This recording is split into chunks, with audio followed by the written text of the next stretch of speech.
je vous retrouve avec Léo de Katy Perry pour vous parler de livres. Parce qu'en fait, j'ai fait c'est pas ce mot-là que je voulais répéter. Deux très gros achats à la FNAC de livres. Parce qu'en fait, je suis plus abonnée à Accebo pour le moment. Je pense reprendre le mois prochain, quand j'aurai fini ma grosse fournée de bouquins. Parce qu'ils ont augmenté en fait leurs tarifs assez brutalement de 25 à 33 euros sans prévenir. Et j'aime pas trop ça. Puis le budget, ça change quand même pas. Entre passer à 25 et la barre des 30, ça change quand même pas mal le prix d'une box. D'ailleurs, pas mal sont restent à 29 exprès, hein, ils rusent. Je leur ai donné mon avis et tout ça. Maintenant, ça reste une box que j'apprécie. Les gens qui la font sont, en plus d'être compétents, très aimables et très consciencieux. Donc, je leur en veux pas d'avoir augmenté les prix. Je suppose qu'ils n'ont pas eu trop le choix. Maintenant, moi, mon budget ne suivait pas spécialement. Mais comme là, j'ai fait des soldes légères, je pourrais reprendre, je pense, pour 2-3 mois. Parce que c'est moins cher, en fait. Si on prend 2-3 mois, c'est moins cher que si on prend un mois. En cumulé, non, c'est 33 euros si on prend un mois. Si on prend 2 mois, ça fait 2 fois 29, vous voyez. 3 mois, ça doit être, 3 fois 27. Bon, on paye plus d'un coup, mais si on déduit, voilà.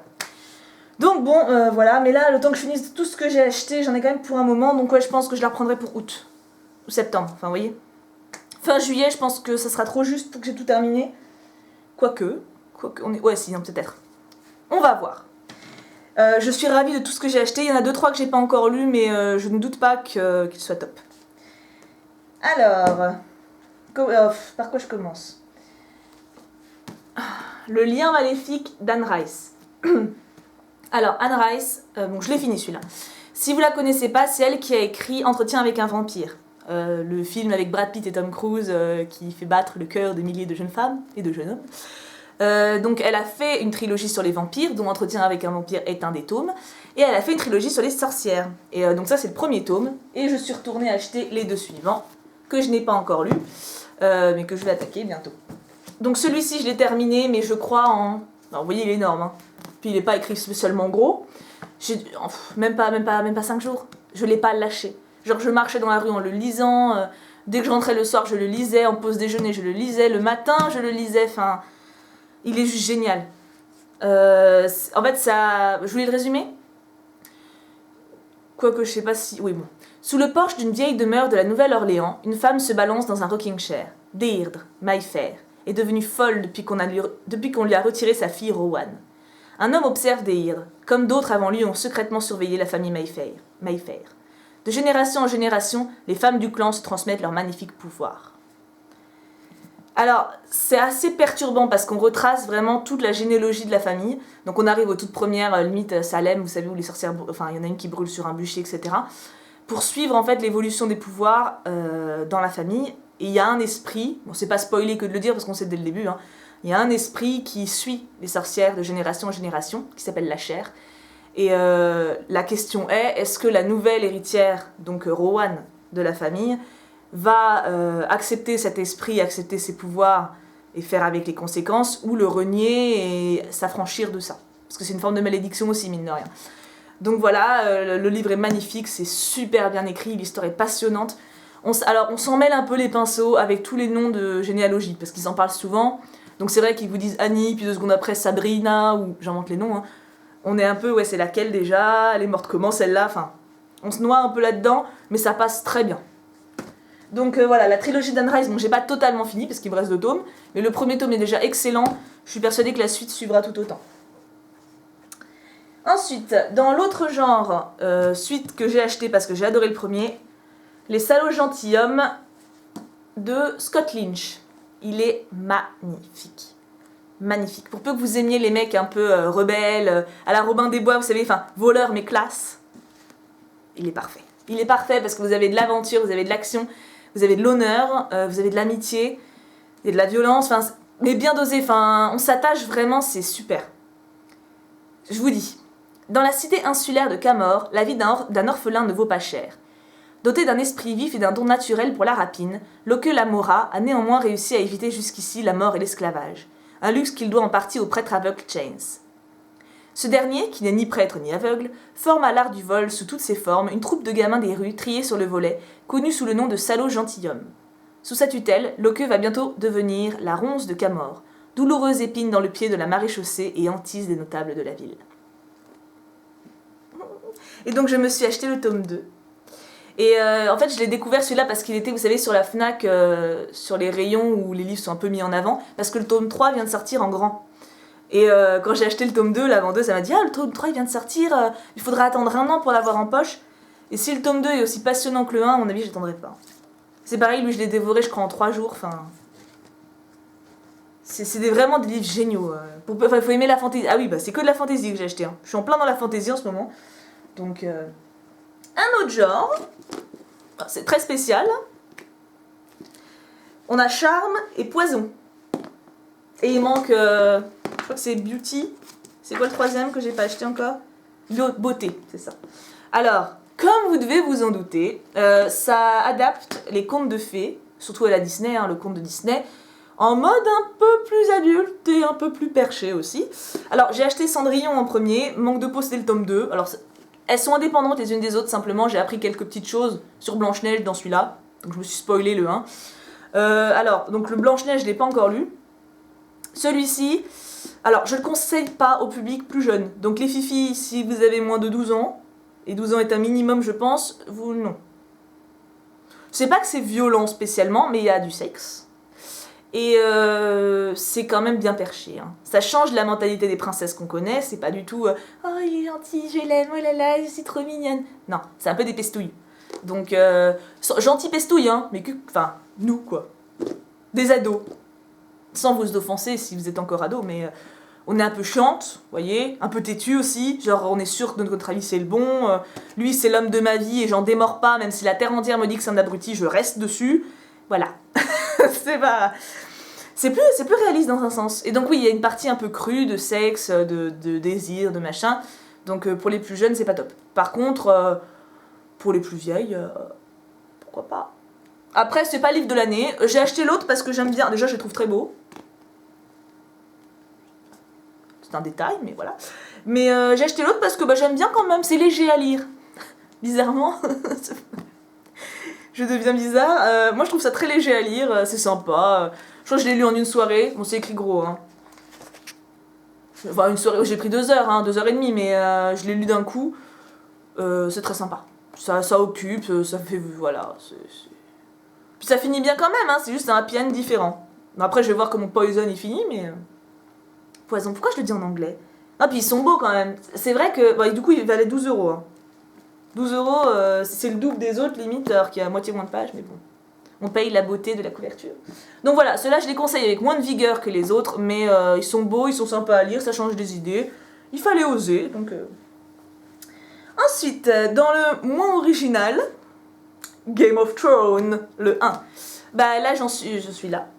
C'est celui que je lis en ce moment. Donc, à mon avis, c'est bien. Il y a l'intégrale 1, en gros, c'est la saison 1. Et après l'intégrale 2, hein, parce que je veux pas dépasser la série. Je veux voir les épisodes en premier. Et j'aime beaucoup, c'est bien écrit. Je pense que si j'avais pas vu la série, j'aurais adhéré aussi, voire plus peut-être. Les personnages sont un peu plus creusés, ce qui est normal que dans la série. On a des choses complémentaires.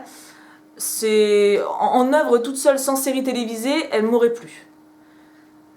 Et c'est plus clair, je trouve, que dans la série, parce que dans la série, quand on commence le tout, on se retrouve devant toutes les familles, on comprend rien. Les Stark, ok, les... Enfin bref, moi j'ai oublié les noms.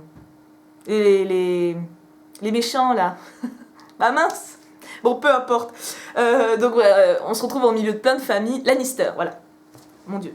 Donc on se retrouve au milieu de toutes les familles, on comprend pas trop qui est qui, pourquoi. Ils ont combien de gosses déjà, les Stark, on en voit de partout, il y a des Stark de partout. Là, au début, on prend 6 prénoms d'un coup, mais on se repère assez vite. En même temps, je dis ça parce que j'ai vu la série avant de lire le livre, donc si ça se trouve, je me serais perdu autant. Mais j'ai l'impression que c'est plus clair.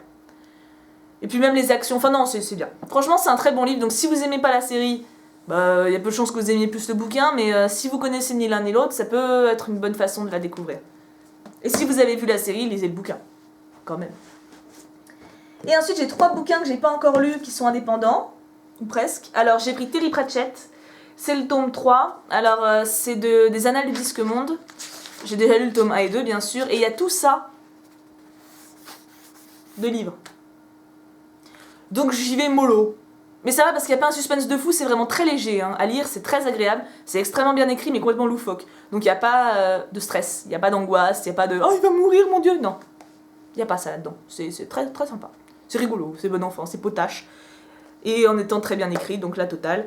Donc je suis pas très pressée de le lire parce que là j'ai plein de trucs où je suis au milieu d'intrigues incroyables. Mais je l'attaquerai. Et je vous conseille, hein, Terry Pratchett, c'est un auteur extraordinaire. J'ai Robin Hobb, je ne sais pas, L'Assassin Royal, tome 1. Alors ça, si j'adhère, je suis bien embêtée parce qu'il y a à peu près 10 tomes de ce truc. Mais j'en ai pas mal entendu parler et pareil, le résumé m'a plu. Je vais vous lire. Au royaume des Six-Duchés, le prince Chevalerie de la famille régnante des Loin-Voyants renonce à devenir roi servant le jour où il apprend l'existence de Fitz, son fils illégitime. Le jeune bâtard grandit à Castelcerf, sous l'autorité de Buric, le maître d'écurie. Mais le roi subtil impose que Fitz reçoive, malgré sa condition, une éducation princière. L'enfant découvrira bientôt que le véritable dessein du monarque est tout autre, faire de lui un assassin au service du pouvoir royal. Et tandis que les attaques des pirates rouges mettent en péril la contrée, Fitz va constater à chaque instant que sa vie ne tient qu'à un fil, celui de sa lame. Vous voyez, c'est un peu dans le même esprit, c'est genre le gars qui s'est fait tout seul, qui a un destin mais qui va contre, qui est courageux tout seul, j'aime bien. J'aime bien les héros maudits, moi. Donc il y a des chances que ça me plaise, dans ce cas-là, j'en ai pour un bon moment à finir les 10 tomes qui suivent. Et enfin, j'ai pris La Marque de Jacqueline Carré-Cushil. Cushil. Ils ont de ces noms aussi, comment vous les prononcez ça? Donc apparemment il y a des suites, mais il m'a l'air bien. Résumé. Phèdre, ils ont des noms tous par contre. Phèdre No Delaunay porte la marque de Cushel, qui lui vaut d'éprouver à jamais le plaisir dans la souffrance. Ça m'a fait rire ça. Enfant, elle a été vendue à un noble qui a su reconnaître chez elle ce don cruel, et elle est devenue depuis la plus convoitée des courtisanes. Tu m'étonnes, ainsi qu'une espionne exceptionnelle. Lorsqu'elle découvre le complot qui pèse sur sa patrie, Phèdre se lance dans une aventure épique et déchirante, semée de trahison, et qu'il faudra mener jusqu'au bout pour sauver son peuple. Laissez-vous séduire par un monde vénéneux, peuplé de conspirateurs, de monarques assiégés et de seigneurs de guerre barbares, et surtout par Phèdre, une héroïne hors du commun. Grave. Non, j'aime bien que ce soit une femme qui se bouge les fesses. Parce que là, dans tous mes bouquins, non, à part les sorcières, quoique, parce que le véritable héros, c'est un peu le méchant, mais enfin le esprit, quoi. Dans tous mes bouquins, c'est que des mecs. Donc là, j'aime bien, parce que c'est Phèdre. Bon, elle est sadomaso, mais on choisit pas. Hein. Et puis non, mais je vais tester. Vous voyez, il m'a attrapé dans le rayon, genre, lis-moi, donc bah, je l'ai pris. Voilà. Vous reviendrez avec moi que j'ai de la lecture pour un bon moment. J'espère que ça vous donnera envie de les découvrir parce que franchement, c'est des super bouquins. Je sais que pas mal d'entre vous regrettent que je ne sois plus sur Axebo, mais je vous promets d'y retourner. Je les boote pas, c'est juste que j'ai pris... j'avais pas le budget là, ce qui est paradoxal parce que... J'ai le budget depuis 15 jours en fait, hein, c'est pour ça que je me suis lâchée. Hein. Mais j'avais pas le budget ces 2 derniers mois pour le prendre chez Axebo. Et donc voilà, mais j'y retournerai, vous inquiétez pas, leur box me manque aussi beaucoup. Mais là, je suis contente aussi de m'être acheté des choses qui me plaisaient, qui m'ont attiré dans le rayon, ça faisait longtemps que j'avais pas fait ça. Parce que le fait de recevoir une box, c'est bien, mais comme le concept l'indique, c'est surprise. Et on n'a pas ce plaisir à flâner et à se dire « Oh, ça doit être bien !» Et on le prend. Voyez, ça, c'est quand même un plaisir fondamental quand on aime lire, je pense, d'acheter ses livres et de dire « Oh, j'ai plein de trucs trop bien à lire !» Voilà.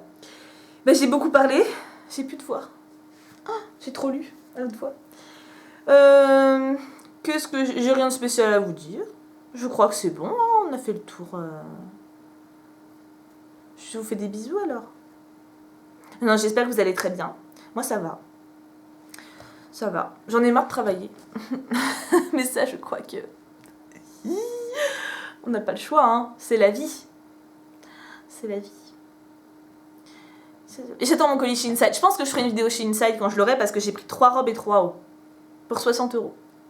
J'aime bien chez Inside. Bon voilà. Je vous fais des bisous. Et puis à bientôt. Hein, très bientôt. Tout bientôt. Bisous.